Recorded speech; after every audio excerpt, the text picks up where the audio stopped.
Hola a todos y bienvenidos al primer episodio de Moonward. En este primer episodio me hace especial ilusión porque os cuento un poco sobre mi historia, un poco sobre mi pasado, las cosas que he vivido para que me traigan a día de hoy a ser quien soy. Me hace especial ilusión compartir este primer episodio con una persona que ha formado parte de mi vida durante 6 años, que me viene aquí a acompañar, y ella es Laura, mi coach desde México. Hola Luna, ¿cómo estás? Encantada de estar contigo aquí y compartir este espacio. Laura me hace especial ilusión que esté aquí conmigo porque ha sido mi coach hace 6 años y hace mucho tiempo que tenía muchas ganas de contar mi historia, como todos tenemos una historia que contar. Em, Mi historia es algo que me ha marcado y me ha hecho a la persona que soy, como nos ha hecho todos nuestra historia, nuestro pasado. Así que hoy vengo a contarles la razón, una de las razones por la que al igual he desaparecido en redes, o una de las razones por la que nunca he sido tan pública, o una de las razones por la que siempre he intentado enseñar algo que al igual muchas veces no era lo que era. Entonces, hoy vengo a contarles mi verdad, y este podcast por eso lo he creado, para crear un espacio donde puedo invitar a gente a contar su historia y ver cómo se han regulado ellos el sistema nervioso, cómo han vivido ciertas experiencias de su vida. Así que le damos la bienvenida a Moonward y a esta primera temporada de Moonward. Que disfrutéis.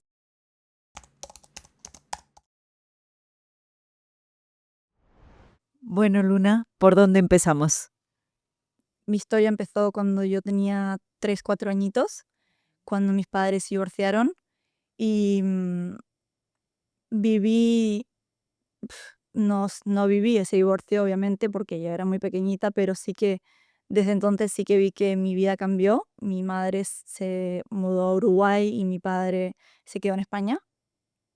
Y, y desde entonces viví como todo el dolor que se guarda mi padre hacia mi madre, o el dolor que él tenía suyo, em, él lo, él lo sacó en mí. Entonces, como cuando desde que era pequeñita sentí como mi padre siempre tenía malas palabras para decirme, ¿sabes? No cosas negativas o cosas desde su dolor, desde lo que él estaba sufriendo.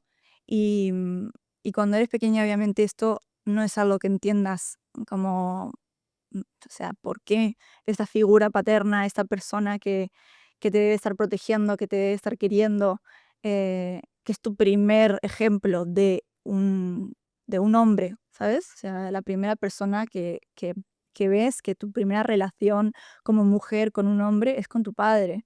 Entonces, ese vínculo em, con, con mi padre, o sea, creo que me marcó tanto en mi vida, en mi trayectoria, porque mi padre, em, el odio no sé si era odio, el desprecio con el que me miraba a mí, y la desilusión, ¿sabes? Y que tu padre te mire con tanta desilusión, y que te diga que no vas a hacer nada con tu vida, que no vales para nada, o que simplemente eres igual que tu madre, y tu madre sabes que es la persona que él más odia, ¿sabes? La persona que más detestan, ¿sabes? Entonces, vivir con eso, desde que eres tan pequeñita, tantos años, em, Quiebra. te quiebra, ¿sabes? Y no saber por cómo va a despertarse un día, o cómo va a reaccionar, es como una persona que de una forma de pequeña te da miedo comunicarte con él, ¿sabes? Porque no sabías si esto le iba a sentar bien o esto le iba a sentar mal. Entonces, pues cuanto más pequeñita te hicieses, él como que...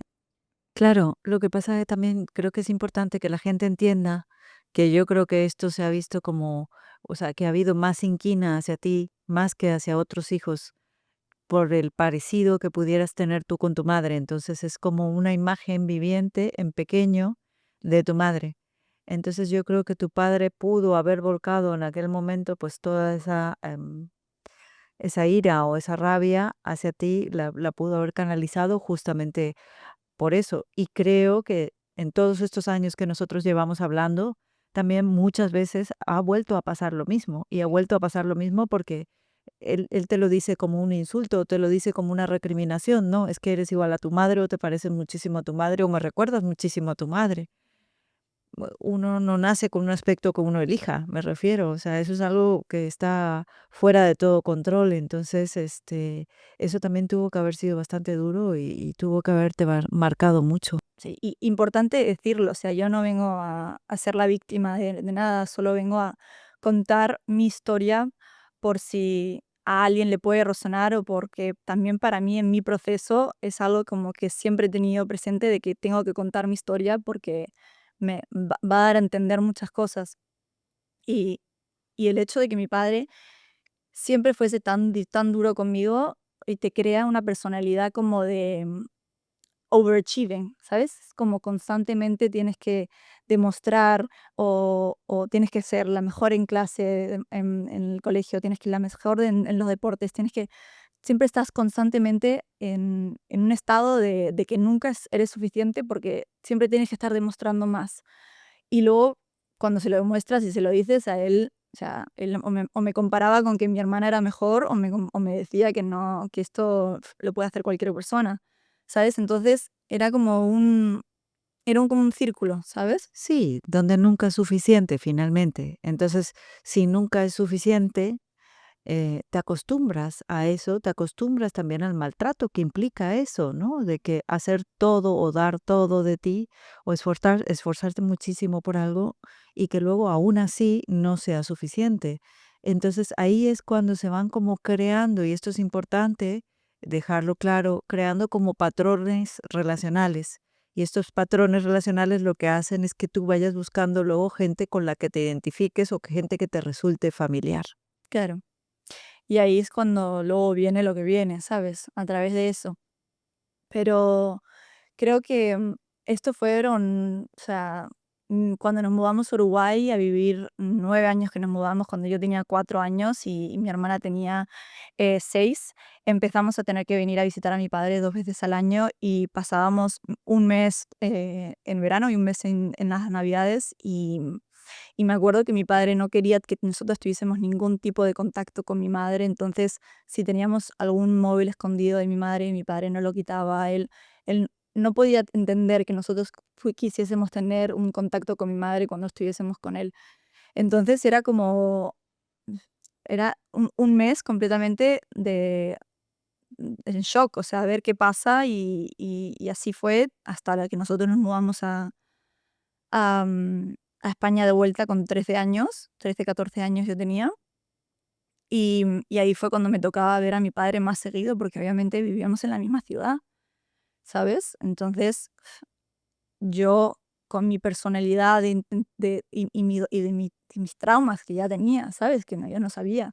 Era constantemente, de una forma, querer ver a mi padre, ¿sabes? Por si de repente ese día me tocaba, ¿sabes?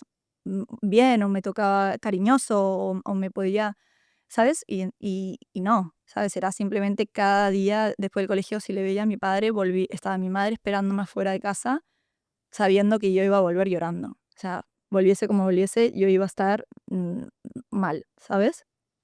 Y así, y fue algo que de una forma como que nos acostumbramos, ¿sabes? Hasta que yo llegué a los 14 años y ya con 14 años yo tuve mi primer novio y, y me acuerdo que con 14 yo lo dejé y, lo dejé y me dejé, ¿sabes? Fue como mi cuerpo dijo, no puedo más, ¿sabes? Y ahí me vinieron, no sé, ese momento no sabía ni qué emoción era, porque yo sentía que no sentía nada, ¿sabes? Me sentía que nada era bueno, que yo no era buena, me sentía que esta vida no era buena, que todo era como, na- n- todo era como nada, ¿me entiendes? Era como, no sé, un sentimiento de que yo no sentía nada y era como inmune, ¿me entiendes? El vacío.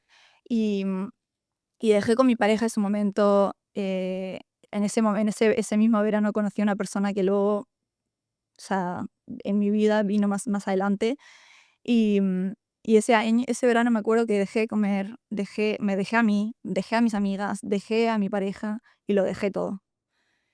Y, y ahí pues vinieron lo que vinieron por los siguientes 5 años o 5 o 4 años de mi vida, que me vinieron los problemas con la comida, me vino fue como una depresión, ¿sabes? Yo no sé, en ese momento, al igual no lo sabía, pero estaba completamente deprimida. Sí, sí, eso que estás contando tiene mucho sentido, y estas son cosas que, a pesar de que nosotros llevamos años hablando, son cosas de las que nunca hemos hablado abiertamente, nunca hemos hablado, ni creo que tampoco hayamos tenido la necesidad de hacerlo.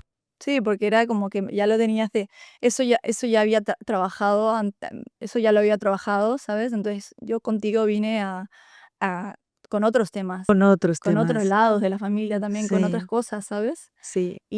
Pero esto fue un trabajo yo vengo haciendo trabajo hace mucho tiempo ya, porque son muchas cosas. Y, mm, y nada, entonces empezó eso y estuve 4 o 5 años con problemas con la comida, porque era lo único que yo podía controlar, ¿sabes? Y vino con, em, y igual, o sea, empecé con el modelaje, ¿sabes? Porque al fin y al cabo, con 14 años, ese año que yo empecé básicamente en depresión, fue el año que yo me abrí las redes. O sea, abrí Instagram con 14 años y empecé a subir fotos y me acuerdo que mi primera marca fue Triangle, que me mandó, fue la primera campaña que hicieron mandándome una campaña entera, o sea, una colección entera de bikinis para yo hacer fotos con mi madre, que nos íbamos a la playa a hacer fotos. Y, mm, y de ahí también me encontró la agencia IMG en Francia y volé a Francia, firmé con una agencia y para mí, o sea, si lo miras y dices, joder, es el sueño de cualquier niña, ¿sabes? Que te encuentren en Instagram con 14 años, que te manden bikinis para hacer campañas, pero yo no estaba bien. Yo no sabía que todo lo que yo estaba viviendo de antes me hubiese afectado tanto, porque siempre me acostumbré a seguir, seguir, seguir, seguir, seguir, y no frenar y decir, ¿vale? Lo que tuve que hacer años más tarde. Y después de firmar con una agencia en París, me pusieron en contacto con una agencia en Madrid, que se llama Uno Models, y firmé con ellos.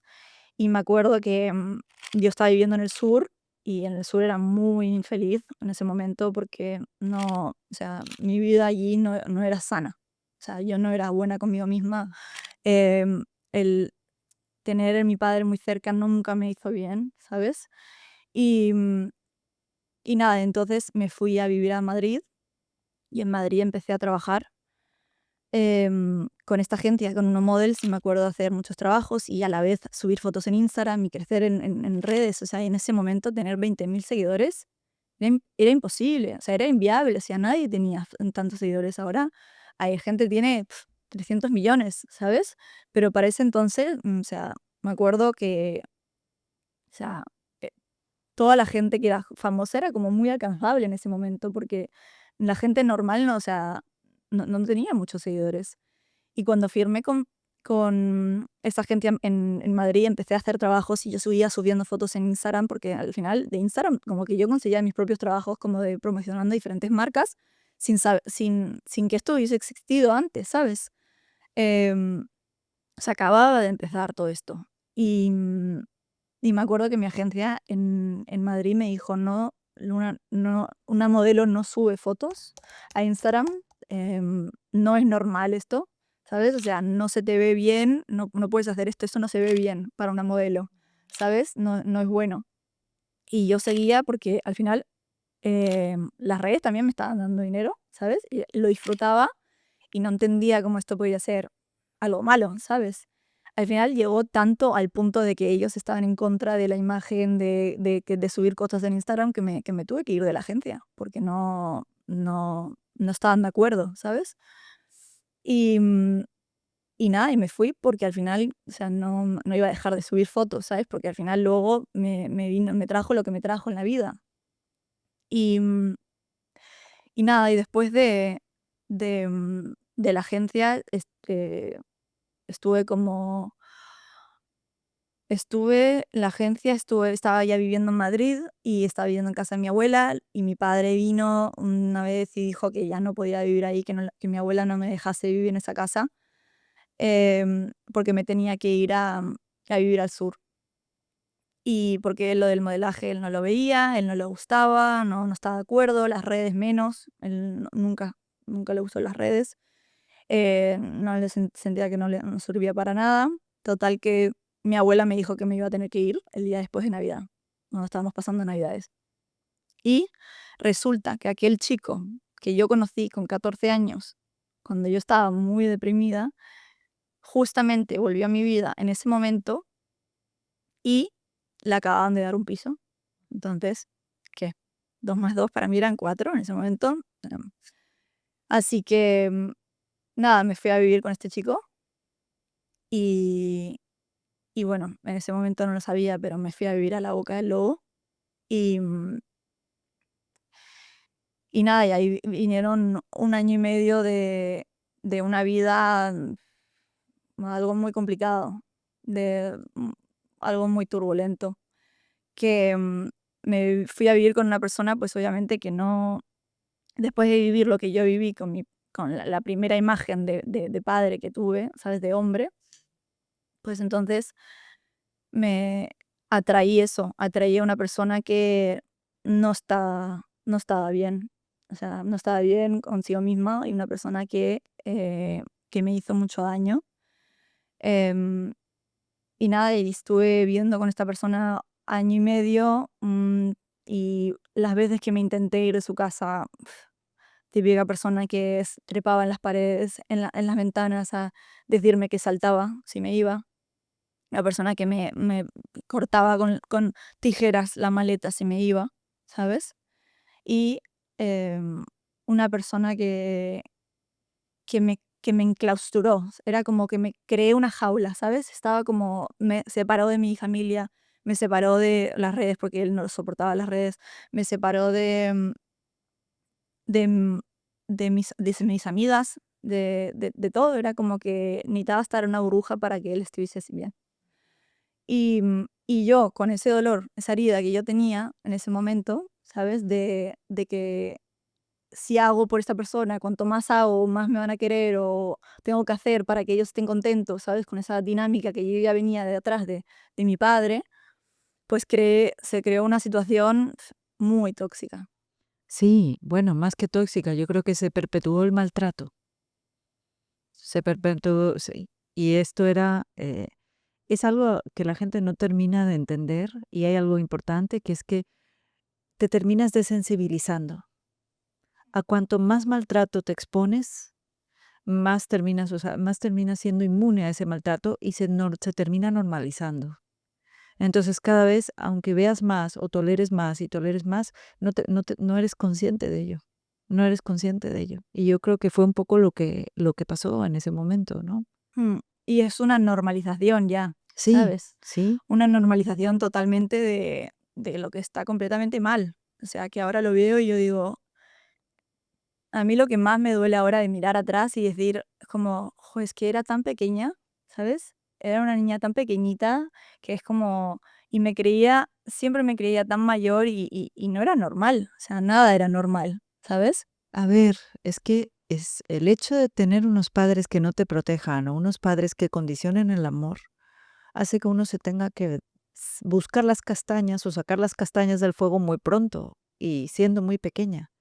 Entonces, tampoco hay tiempo para decir, ah, pues pobre, o esto no me parece mal, o no me parece bien, o me parece mal, o me pone triste, porque si te pone triste, está en juego el que pueda seguir y el que pueda salir adelante. Entonces, no hay tiempo para plantearse lo que está bien y lo que está mal, sino que más bien vas tirando, Claro, vas tirando. es que no puedes ni darte un respiro de decir, bueno, a ver, espera que me siento un momento, analizo mi situación y a ver por dónde tiro, ¿sabes?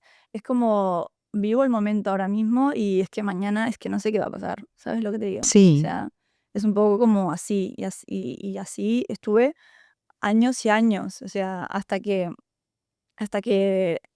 o sea, viví situaciones con esta persona, con esta pareja de muy, muy traumáticas. O sea, esta persona no tenía como, n no sé, noción de lo que estaba pasando también, ¿sabes? O sea, una persona que obviamente fuma muchos porros diariamente, ¿sabes? crea una situación de mm, y subidas y bajadas constantemente, ¿sabes? Claro, En- evidentemente su percepción de la realidad no es la de los demás, o sea, eso no, vive en un estado alterado de conciencia. Eso también hace que, pues, perciba las cosas de una manera, o que se junten a lo mejor, pues, con otros cuadros o otros, episodios que se pueden dar, a lo mejor de más paranoicos o de más, pues, ideas raras, ¿no?, que se pueden cruzar.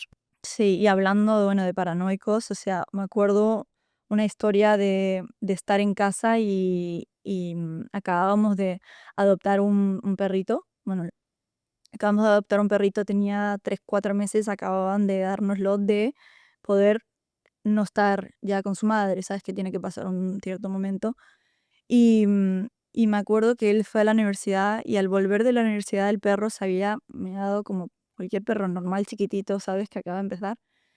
Y, y fue un momento que no sé si porque no se había fumado un porro o qué le pasó, pero se dio la vuelta y mató al perro a puñetazos por haberse meado dentro de mi casa.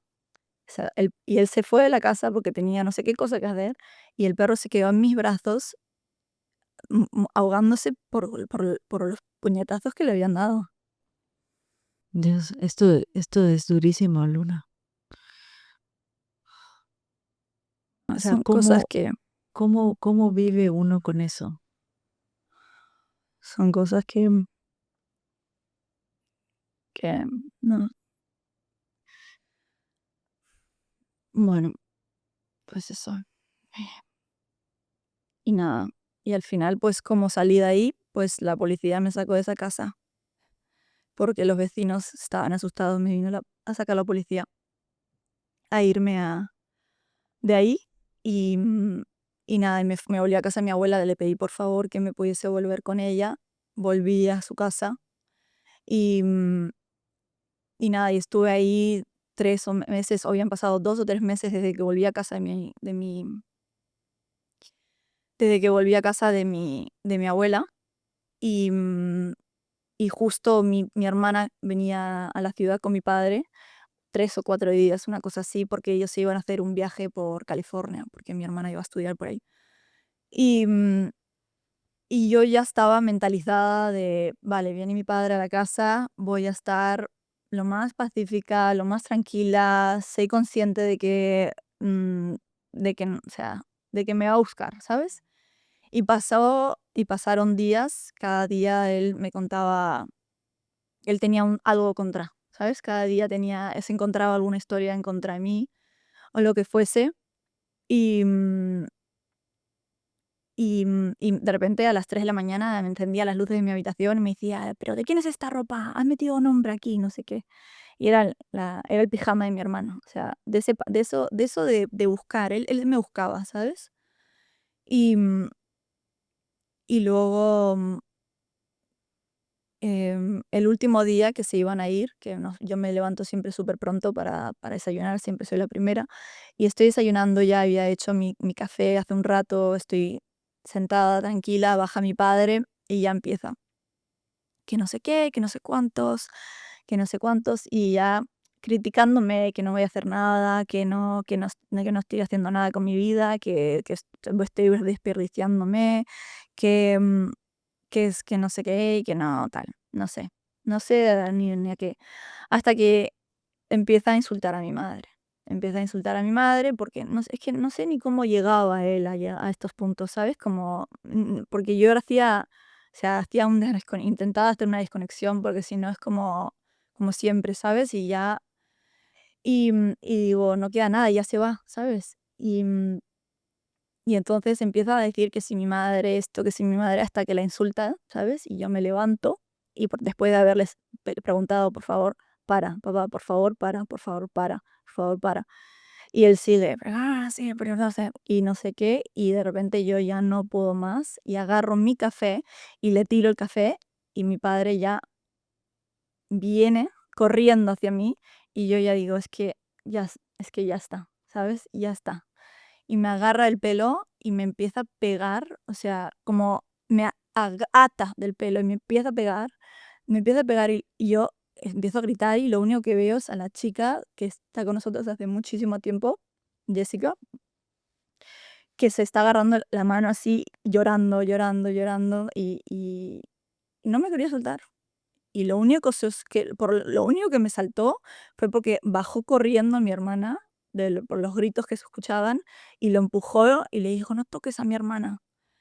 Y, y nada, yo estaba sangrando, o sea, me fui a mi habitación llorando, llorando, llorando y me acuerdo coger el teléfono, llamar a mi madre y no tuve que decir nada, porque del llanto que estaba haciendo, o sea, de lo que estaba llorando, mi madre me dice: "¿Qué ha pasado? Te lo ha hecho, ¿no? Te lo ha hecho a ti también, te lo ha hecho, ¿no? Lo sabía, lo sabía, lo sabía". Y ahí yo me di cuenta que mi padre también le pegaba a mi madre, ¿sabes? Que nunca me dijo a mí, que nunca me lo dijo. Me lo tuve que enterar ahí. Claro, imagínate la situación, Gordy.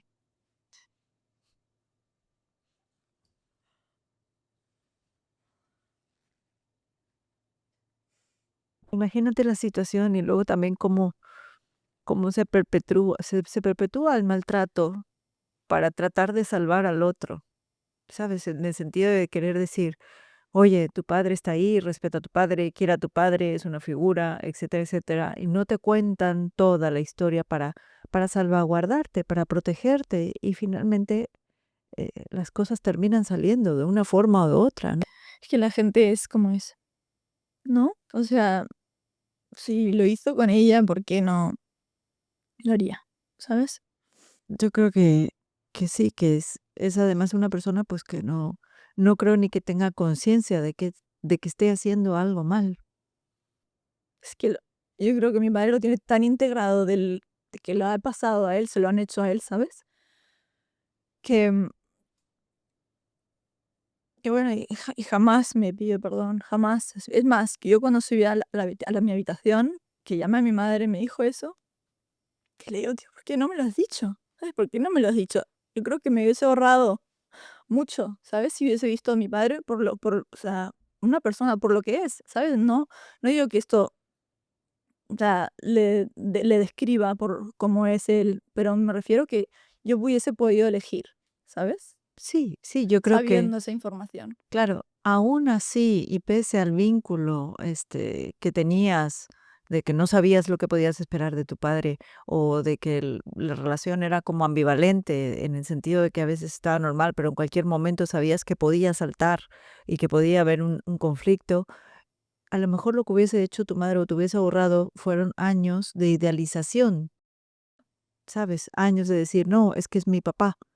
Entonces, eso te hubiera podido, pues sí, muy bien dar la oportunidad de elegir, de decir, pues sí quiero o no quiero una relación con él.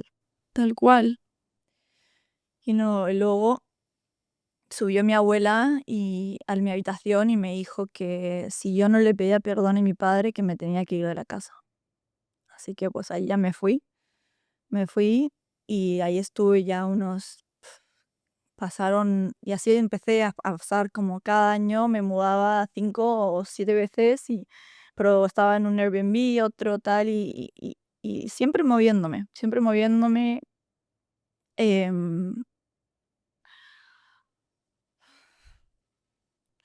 Nómada. Nómada. Sí, y hasta que pasaron años, creo que pasaron 2, 3 años o así, y yo tendría 21, no sé, 21, 22 o no sé, algo así.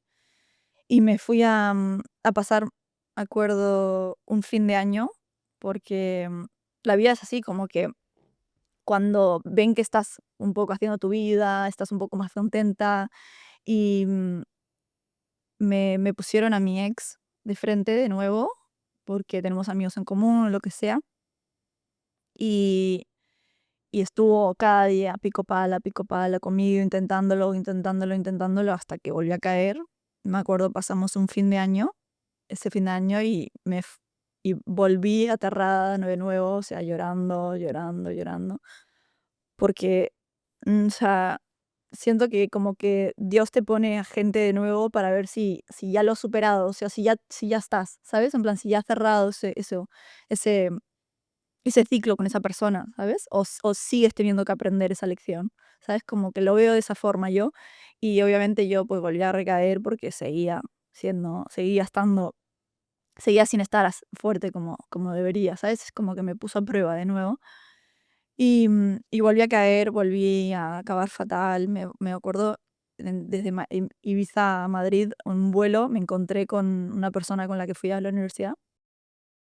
Y ahí nos sentamos justo, los asientos nos tocaban justos, o sea, al lado, uno al lado del otro. Y me acuerdo que de contarle mi historia de, mira, ¿qué tal el fin de año? ¿No? ¿Qué tal vivió el fin de año? Bien, tal, bien.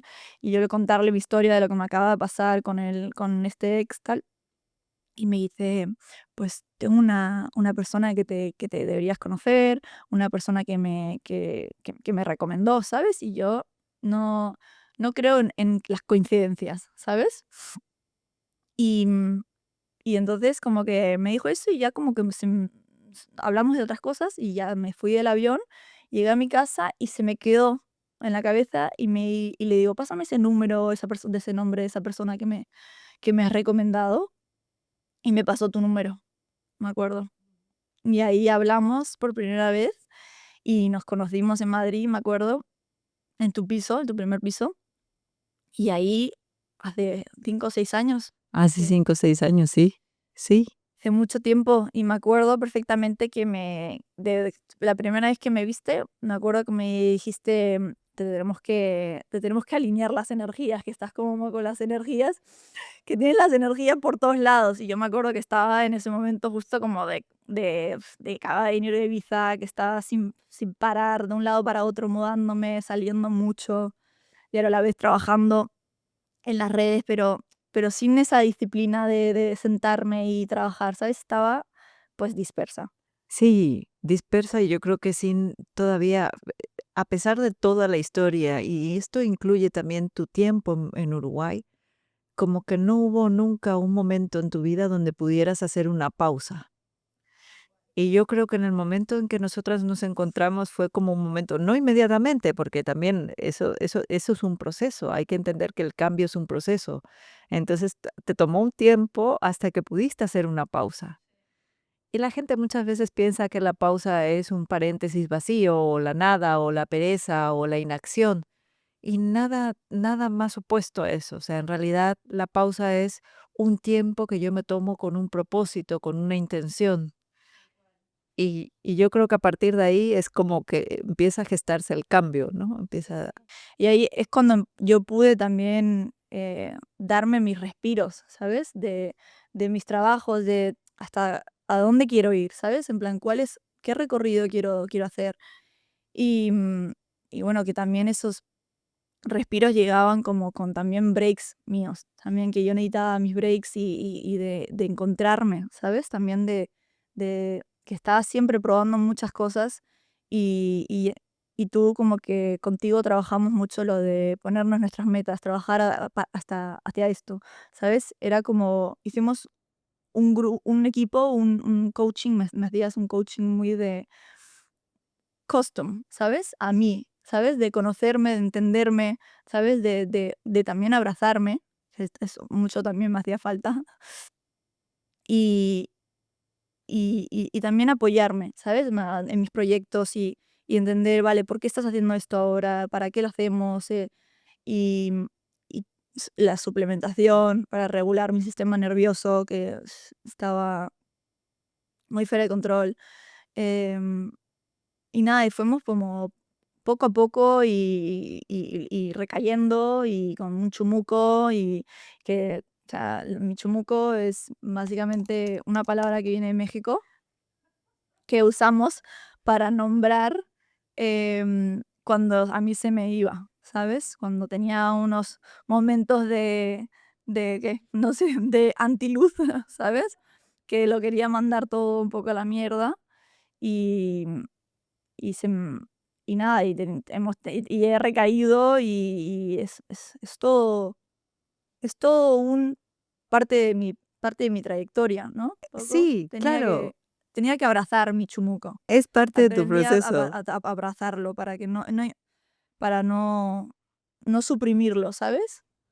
Sí, sabes que en esto sí, la gente a lo mejor no entiende muy bien cómo fue todo esto, pero sí que tenemos que hablar de que para cualquier persona que haya normalizado una situación, pues, como la tuya, en mayor, menor grado, otras situaciones de estrés crónico. Crónico quiere decir que se han sostenido mucho a lo largo de los años y del tiempo. Ninguna de estas personas realmente es consciente de la cantidad de sufrimiento que ha soportado o que ha sostenido durante esos años. Entonces, el sistema nervioso está completamente alterado y eso ya se nota y se nota a nivel neurobiológico, neurofisiológico, es decir, el trauma, el estrés, todo lo que se ha vivido a lo largo de la vida cambia el cerebro. Y ahora en pruebas, científicas que tú vas y te hacen un scan, se ve y se pueden identificar perfectamente los cerebros que han vivido el trauma de otros que no. O sea, imagínate el impacto que tiene, ¿no? Y cómo también le restamos importancia, porque ya no está permitido ni estar triste, ni sentir rabia, o sea, esas son emociones que no están bien vistas actualmente y que son completamente necesarias para poderse avanzar y para poder estar sano. Entonces, nosotras empezamos hablando muy tranquilamente, nuestro proceso fue como muy suave, muy ad hoc, como dices tú, muy hecho para tu medida, empezamos con el autoconocimiento, con la integración un poco de las energías, el hecho de también conocer lo que tú dices, tu chumuco, del que tanto nos hemos reído, porque podríamos escribir hasta un libro del chumuco en Joder, acción. no veas. Pero que el chumuco tiene que ver con lo que normalmente se conoce con la sombra. Y lo que suppressed, no sé cómo decirlo, Sí, todo lo que está suprimido, lo que es inconsciente, lo que está oculto, incluso hasta lo que yo mantengo en secreto, es decir, yo lo escondo, yo lo guardo, yo ni sé que lo tengo y pienso que es el otro o pienso que hay algo más que está interactuando o que es, o sea, es responsable de eso, ¿no? Entonces, eso solamente se logra nivelando o pudiendo regular el sistema nervioso, que también fue algo que hemos trabajado a lo largo de estos años en diferentes etapas y en diferentes momentos con suplementación completamente diferente. O sea, lo que es la parte pública, la íntima y, o sea, o sea, la privada y la íntima. vale, las dos, entonces, Sí, alineando ambos lados, ¿sabes? alineando lo que era un poco tu imagen pública con lo que eras también en la parte íntima. Entonces, eso es lo que estamos buscando. O sea, siempre buscamos coherencia y esa coherencia solamente se sostiene si hay consistencia, pero para poder ser consistente no puedes estar viviendo en una montaña rusa. Hoy no sé si me van a echar de casa, no sé si alguien me va a agredir, no sé si alguien me va a probar, no sé lo que me va a pasar. Entonces, si no hay esa consistencia también, o esa paz, o esa serenidad, realmente no se puede construir nada, tampoco se puede propiciar un cambio que sea sostenible. Yo creo que eso era lo que más me pasaba a mí de, de mi lado privado con mi lado público, que era en las redes, ¿sabes? Que eso lo pasaba muy, de una forma como que me volvía un poco loca, ¿sabes? En plan, porque que siempre conocer a gente y que la gente te diga, es que pareces otra persona en las redes, eres como, ¿sabes? Pareces una bad bitch, ¿sabes? En las redes y luego yo soy una persona que soy súper sensible, ¿sabes? Y que me gusta ser vulnerable y me gusta hablar de todas las emociones, me gusta, ¿sabes? Y soy una persona súper alegre.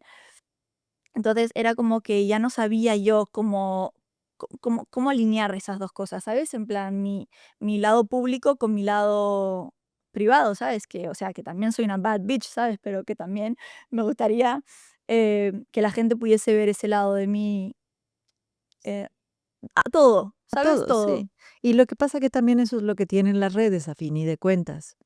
O sea, mucha gente vive muy infeliz pensando que lo que ve en las redes es todo real. Y realmente tú te inventas una máscara, pero te inventas una máscara para poder seguir adelante, una máscara que te permita de alguna forma también canalizar cosas que a lo mejor en tu vida privada pues no están tan bien, o mostrar una imagen de perfección o una imagen Mm. maravillosa o de que toda la vida te sonríe, y eso no es Y necesariamente no es así. sostenible, Y no es sostenible en el tiempo. no es sostenible. No, No, no, Eso y es algo que hablamos mucho también. muchísimo. Es algo que hay que tener en cuenta. Todas las decisiones que tomamos al final tienen un coste. Todas tienen un coste. Y estar en redes, estar en exposición permanente, estar en la exigencia permanente de que tienes que ser diferente, de que tienes que subir algo novedoso, de que siempre tienes que ser trendy, pues imagínate lo agotador que es. Claro. No, sí. O sea, hay que saber llevarlo, ¿sabes? Hay mucha gente que esto le sale muy natural, ¿sabes? Y yo lo admiro y me parece admirable. Yo he sostenido algo que para mí no era natural durante tanto tiempo que durante muchos periodos de mi vida he necesitado darme ese break porque era sofocante, ¿sabes? Estar que sí, que estoy en un sitio maravilloso y todo es un paisaje espectacular y te hago una foto y estoy es lo que hay, porque es lo que veo enfrente mío. Pero a la vez también a la vez te estoy poniendo en plan happy times, best time of my life, no sé qué, no sé cuántos, y en verdad estoy pasando por un momento muy difícil. Entonces, ¿sabes? Esto de alinearse, de poder ser honesta con ese sunset, es algo que yo estoy ahora dando el paso y que es lo que voy a intentar hacer, ¿sabes? Y por eso he creado este podcast para poder alinearlo, ¿sabes? Sí, sí, y yo también quiero también dejar claro, si me permites, me gustaría aclarar mucho aquí una cosa sobre la relación con tu padre, la relación con tu madre, las relaciones que mantenemos muchas veces con la familia, porque creo que esto sí que hay que hacer como alinear este concepto de que no es que sean ni buenos ni malos, ¿vale? No es que sean ni buenos ni malos, porque el concepto de ser bueno o malo es algo que yo puedo acomodar de acuerdo a mi conveniencia, ¿vale? Lo que tenemos que entender también es que la maldad no es una persona que a lo mejor viene y te hace algo malo. La maldad tiene que ser entendida como la violencia, lo que es violento. Y el violento puede ser un silencio, puede ser una mirada, pueden ser entornar los ojos o poner los ojos en blanco, puede ser que te llamen X cosas o puede ser que te hagan un feo o que te dejen fuera o que te traten con indiferencia o que te nieguen a lo mejor el sustento o la parte económica o incluso cosas tan básicas como la alimentación o que hagan mucha diferencia contigo y con tus hermanos. No sé, muchísimas cosas pueden ser tremendamente violentas, y yo creo que la violencia sí está vinculada a la maldad. Y nosotros, yo creo que lo que trabajamos es que en ningún momento de tu historia, a pesar de todo y con todo lo que te pasó, en ningún momento tú perdiste la fe de lo bueno, de la bondad. Y todo el proceso se basó fundamentalmente en eso, en que tú eras una persona bondadosa. Entonces, como eras una persona bondadosa, al final lo que trabajamos es lo que es ser bondadoso en el fondo, la coherencia, la cooperación, la consideración hacia los otros, el alineamiento contigo mismo. Entonces, solo que faltaba la consistencia o la base segura para que tú pudieses construir eso y para que tú pudieses sacar eso. Sí, qué bonito eso. Entonces, yo creo que en eso básicamente se resume toda nuestra andadura. Anécdotas tenemos mil. Millones. Millones, porque, o sea, pero eso ya las iremos contando a lo largo que vayamos con el podcast, porque, pero, pero sí, ha sido un proceso, un proceso muy bueno y la verdad que otra cosa que me gustaría decir es que yo estuve con una psicóloga y he probado psicólogos y es como la primera opción que siempre te dan tus padres, ¿sabes? Y creo que mi experiencia nunca fue del todo, nunca me pude quedar con un psicólogo porque no me gustaba que fuese todo tan cerrado, ¿sabes? Es como hay un formato y ese formato, ¿sabes? Y gracias a Dios cuando di contigo por el milagro, ¿sabes? Em, fue, fue trabajar desde una forma muy natural y para mí es súper importante la conexión mental que tú y yo hemos creado y tenemos, em, que eso te hace pues confío en lo que dices porque sé que eres una persona inteligente, coherente y lo que me estás diciendo lo voy a poner en práctica porque I believe in it, ¿sabes? En plan, creo en ello. Y, y eso es para mí es lo más importante para mí de las terapias. Es como encontrar una persona en la que confíes y en la que creas, ¿sabes? Porque si no es que nunca no vas a hacer nada, ¿sabes? Sí, a ver, hay múltiples caminos, eso es innegable. Pero yo creo que lo que hace la diferencia entre un proceso que realmente es exitoso o que puede hacer algo por ti o por cambiar es el compromiso y el compromiso siempre va a estar en la acción. Y no puedes llegar a la acción de ninguna de las formas si tu sistema nervioso está comprometido. Entonces, yo no voy a quitarle mérito a todas las personas que trabajan en salud mental, es decir, psicólogos, terapeutas, psiquiatras, todos tienen un método y puede o no funcionarle, dependiendo a quién, a la persona. Pero creo que día a día vamos a ir comprobando cada vez más cómo si no está regulado tu sistema nervioso, no puedes moverte porque realmente estás en parálisis, en alerta y en modo supervivencia. Entonces, ¿qué vas a hacer? Yo he vivido así mucho tiempo. Sí, es agotador. Es agotador porque estás, como tú siempre me dices, que es como que tienes un mosquetero alrededor y cada mosca que pasa te hace porque estás, ¿sabes? No te puedes calmar. En Total. alerta permanente, Mm, en alerta permanente. sí, Sí, yo creo que eso es como algo importantísimo y luego el hecho también de que mucha gente, pues, eso también tiene que entender la gente, mucha gente leyendo libros de autoayuda, libros con métodos de otras personas, no todas las personas somos iguales. no, Y yo, si yo tengo, imagínate, si ya se demuestran en los escáneres que el cerebro cambia con el trauma, pues entonces yo voy a tener un filtro a la hora de leer el libro. Y del libro me va a resonar lo que a mí me conviene o lo que me parece bien.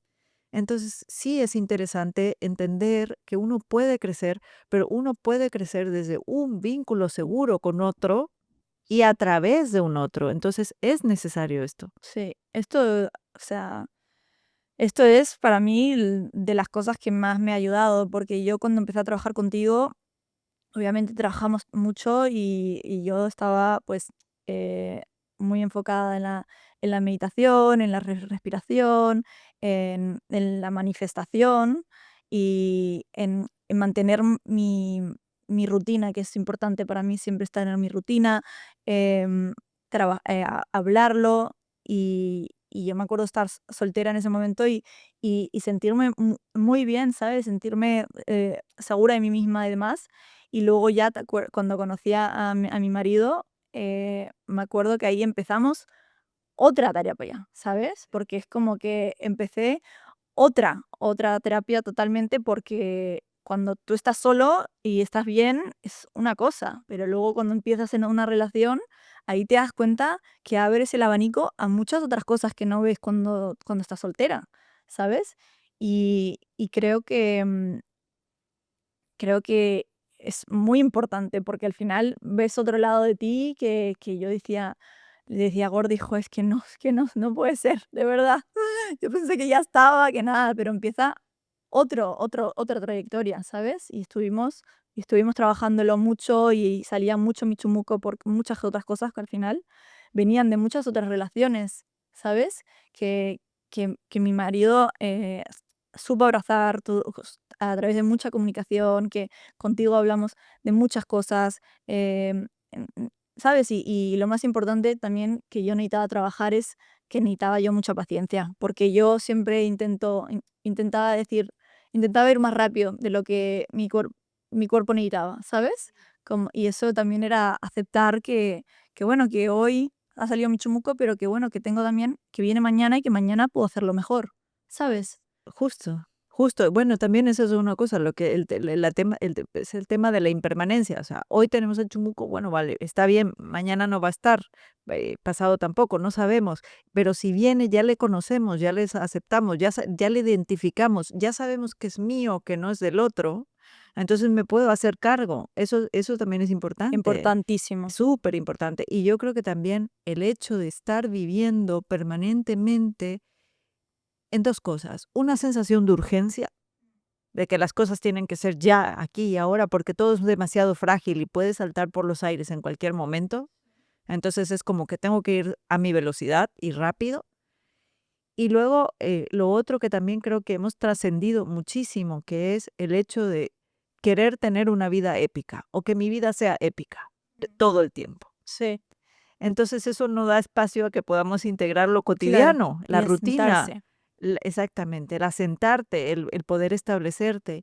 Y eso yo creo que es algo que también se da mucho a partir de cuando tú ya conoces a tu marido Sí, y cómo cambia también un poco el ritmo de vida, ¿no? Lo que es diferente y cómo empezamos a trabajar todo el tema de mm, tal cual. la gratitud, la Del journaling, satisfacción, el mucho journaling, journaling, sí. del journaling y también, o sea, de lo que dices de no tener que estar siempre, eh, mm, ¿sabes? O con FOMO, por ejemplo, ¿sabes? Lo que hablábamos, es como de poder estar en casa tranquila, porque es como que fue la primera vez que yo también creaba un hogar donde yo quería estar, donde yo quería cuidar, mantener y, y eso también para mí era todo completamente distinto, porque mi sistema nervioso de repente se aburrió, ¿sabes? De repente estaba acostumbrado a estar siempre en alerta, a estar viajando, a estar corriendo de aquí de un lado para otro,